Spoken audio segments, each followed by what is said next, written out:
Schools across the province are largely empty today as students logged on to class on their computers and tablets from home. It might feel like January 2021 all over again for some families. So how are kids and their parents doing on day one, 2022 of virtual school? The hardest thing is to get my child motivated to get on to the computer and sit and listen and pay attention. Amy Armstrong's son is 7 years old in grade 2.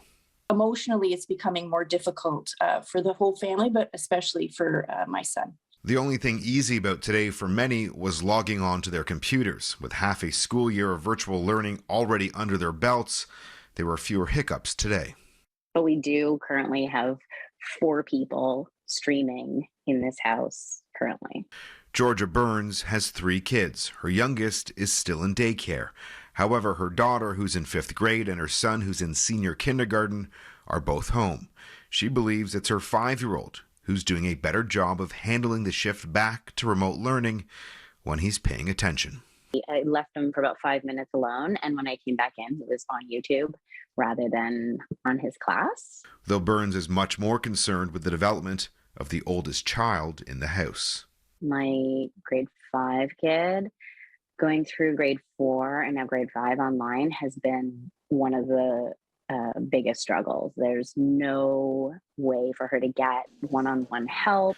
Though both Armstrong and Burns note that they're in a privileged position, being able to stay home with their children. Others simply aren't as fortunate.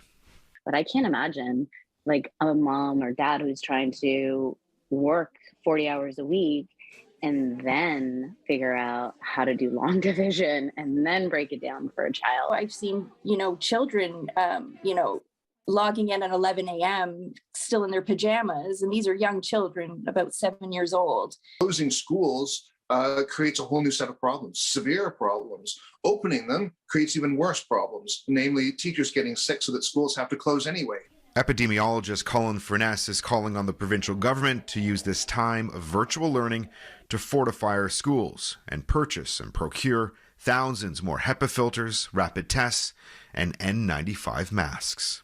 The question is, how do we respond in terms of protecting our healthcare system and being able to open schools sustainably? We can do it. We can do it in a few weeks, but we need to take the steps to make schools physically safe. Though the parents we spoke with have differing opinions on online learning as a public health measure. I'm not happy that I can't go back to work. I'm not happy that my kids are online school. We have to do everything in our power to protect our healthcare system. If this were to be extended any further than the 17th, I don't even want to think about what will come.